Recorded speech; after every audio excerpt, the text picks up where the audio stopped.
Movie की शुरुआत होती है और हमें बैन नामक एक आदमी को दिखाया जाता है जो कि एक रूम में कैद है। वह बाहर आने की कोशिश कर रहा होता है।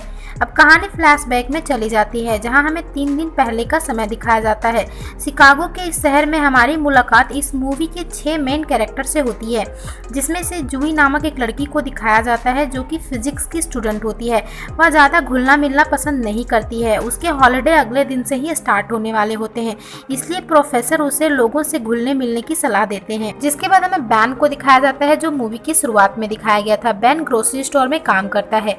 वह कैशियर की जॉब करना चाहता है, लेकिन उसकी ड्रिंकिंग हैबिट्स के कारण उसे जॉब नहीं मिलती।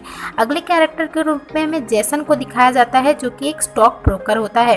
अब ये तीनों को ही एक खास तरह का बॉक्स मिलता है जिसे खोलना आसान नहीं था, पर फिर भी वे लोग किसी न किसी तरीके से इसे खोल लेते हैं।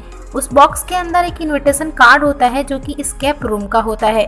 स्केप रूम एक तरह का गेम है जिसे जीतने वाले को $10,000 मिलने वाला होता है, जिसे पाने के लिए तीनों ही उस एड्रेस पे पहुंच जाते हैं।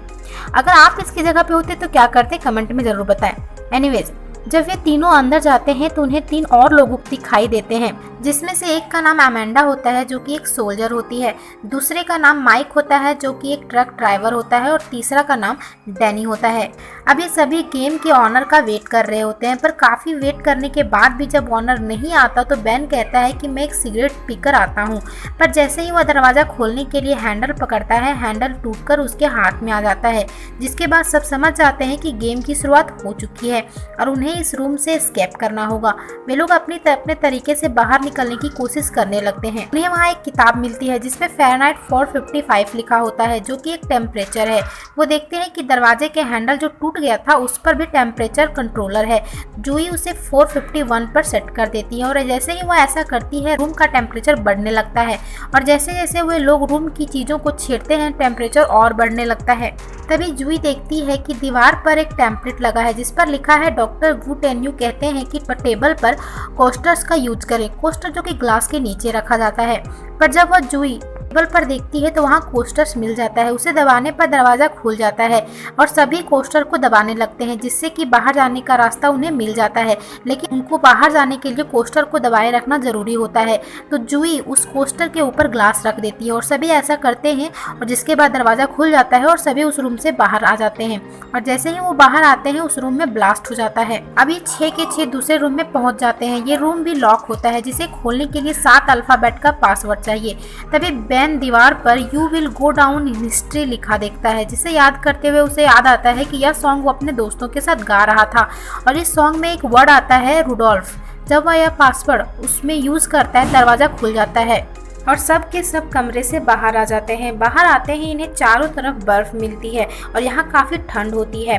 इन्हें सामने पहाड़ भी दिख रहा होता है और जब बैनी आगे बढ़ता है तो उन्हें मालूम पड़ता है कि ये एक इल्यूजन है। सामने स्क्रीन होती है और जैसे ही स्क्रीन को हाथ लगाता है नीचे से भारी मात्रा में ठंडी हवा आने लग जाती है, जिससे सभी की हालत खराब होने लगती है। उन्हें वहाँ दरवाज़ा तो मिल जाता है लेकिन उसके लिए चाबी चाहिए होती है। चाबी ढूंढते हुए उन्हें एक जैकेट मिलती है, 6 लोगों के लिए एक जैकेट, जिससे वे समझ जाते हैं कि वे लोग आपस में उन्हें लड़वाना चाहते हैं, लेकिन ये सब डिसाइड करते हैं कि वो एक एक करके जैकेट का यूज करेंगे। इन्हें यहाँ एक फिशिंग रॉड भी मिलती है जिसे जब पानी के अंदर डालते हैं तो बहुत अंदर तक जाता है, जिससे मालूम होता है कि यहाँ पानी बहुत गहरा है और इसका बहाव भी बहुत तेज है। तभी हमें जूही को दिखाया जाता है जो कि कंपास को फॉलो करते हुए एक बर्फीले भालू के पास पहुँच जाती है जो कि यहाँ जम गया था और जब जूही उस भालू के मुँह के अंदर हाथ डालती है तो उसे वहाँ एक मैग्नेट मिलता है जिसे लेकर वह अपने बाकी साथियों के पास पहुँचती है। अब मैग्नेट को फिशिंग रॉड की तार पर लगाकर उसे नीचे डाला जाता है। जब वे वापस उसे बाहर निकालते हैं तो देखते हैं कि उसके साथ एक आइस क्यूब भी आया हुआ है जिसके अंदर उन्हें चाबी दिखाई देती है, पर चाबी निकालने के लिए उन्हें क्यूब को पिघलाना पड़ेगा। वे काफी कोशिश करते हैं उसे तोड़ने की, लेकिन वह नहीं टूटता। डैनी के पास लाइटर होता है, पर जैसे ही वह उन्हें देने के लिए आगे बढ़ता है नीचे बर्फ टूट जाती है और वह पानी के बहाव में बहने लगता है जिससे कि उसकी मौत हो जाती है। अब बाकी लोग घबराने लगते हैं। अगर उन्हें चाबी नहीं मिलती तो वे सबके सब मारे जाएंगे। अब वे अपने शरीर की गर्मी से बर्फ को पिघलाने की शुरू करते हैं और काफी घंटे बाद चाबी निकालने में सफल हो जाते हैं, पर जब वे चाबी को दरवाजे पे लगाते हैं दरवाजा नहीं खुलता। खुलता। तभी वे देखते हैं कि पीछे एक दरवाजा खुलता है, मतलब ये दरवाजा नहीं था, उसके पीछे दरवाजा था। अब वे सभी वहाँ से भागकर बाहर निकलते हैं। अब ये पांचों दूसरे रूम में पहुंच जाते हैं जहाँ पर सब कुछ उल्टा होता है, यानी कि छत नीचे और फर्श ऊपर होता है। उन्हें वहाँ दरवाजा मिल जाता है पर उसका हैंडल नहीं होता है। वे समझ जाते हैं कि उन्हें दरवाजे का हैंडल को ढूंढना पड़ेगा। अमेंडा जो कोई एक सोल्जर होती है वह ऊपर चढ़ जाती है। उसे वहाँ एक लॉकर मिलता है जिसे खोलने के लिए 4 डिजिट का पासवर्ड चाहिए होता है।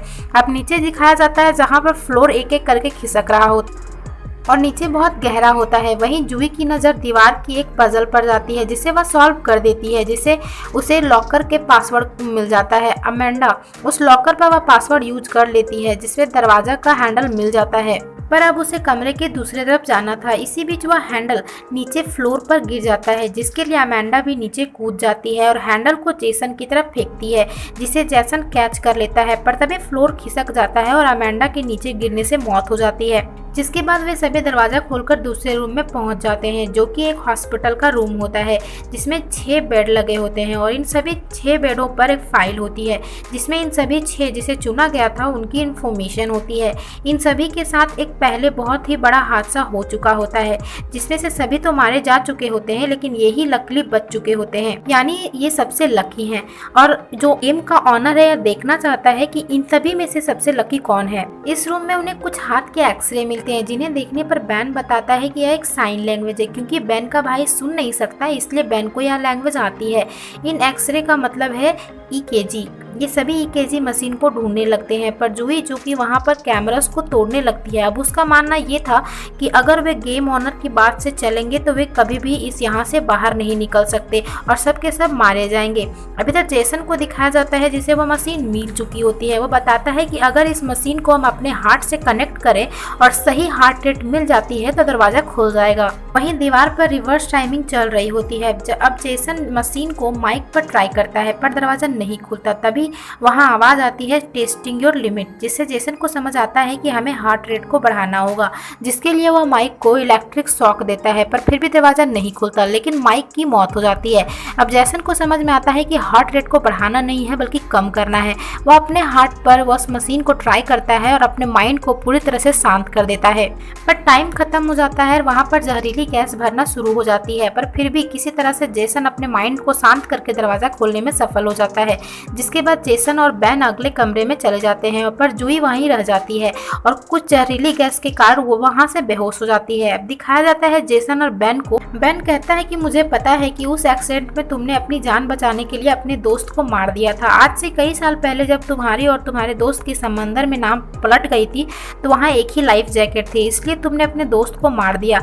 जेसन इस बात को एक्सेप्ट कर लेता है। तभी उसे वहाँ एक गोल हैंडल दिखता है जिसे घुमाने पर एक ढक्कन जैसा खुल जाता है, लेकिन इसके कारण उनके हाथ पर एक अजीब तरह से लिक्विड लग जाता है जो कि एक ड्रग्स था, जिसे उन्हें इल्यूजन होने लगता है। ढक्कन पर लिखा होता है कि इसका एंटीडोट इसी कमरे में है। अब वे दोनों उसी एंटीडोट को ढूंढने लगते हैं। बैन को वह एंटीडोट मिल जाता है, लेकिन जेसन उस पर हमला कर उसे छीनने की कोशिश करता है, पर बैन अपने आप को वह एंटीडोट लगा लेता है और वहां से बाहर निकल जाता है। जेसन वहीं मारा जाता है। वहीं दूसरी तरफ हमें जूही को दिखाया जाता है जो कि एक हॉस्पिटल रूम में होती है। वहां पर 2 आदमी मास्क पहनकर रूम को साफ करने के लिए आते हैं, पर तभी जूही जाग जाती है। जूही बच गई थी क्योंकि उसने ऑक्सीजन मास्क पहन लिया था। अब उन दोनों पर वह हमला कर देती है। अब इधर बैन को दिखाया जाता है जो कि दूसरे कमरे में पहुंच चुका होता है। उस कमरे में भी लॉक लगा होता है और उसे 4 डिजिट का पासवर्ड चाहिए होता है उसे ओपन करने के लिए। वह इधर उधर उसे ढूंढने लग जाता है।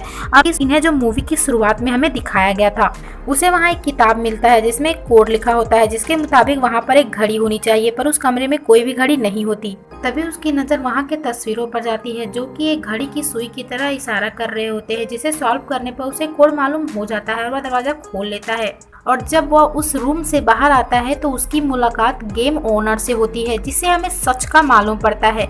ये लोग हर साल इसी तरह के गेम का ऑर्गेनाइज करते हैं और अलग अलग कैटेगरी के लोग को इस गेम में इनवाइट करते हैं। जैसे कि घोड़ों के रेस पर पैसा लगाया जाता है, वैसे ही यहाँ पर दुनिया के बड़े बड़े रिच लोग पैसे लगाते हैं और जिस पे वे पैसा लगाते हैं अगर वो जीत जाता है तो उन्हें अरबों का फायदा होता है। अब बैन को लगता है कि वो जीत गया है तो उसे वो छोड़ देंगे, लेकिन ऐसा नहीं होता। गेम की ऑनर उसे मारने की कोशिश करता है। तभी पीछे से जूही आ जाती है जो कि गेम ऑनर को शूट कर देती है।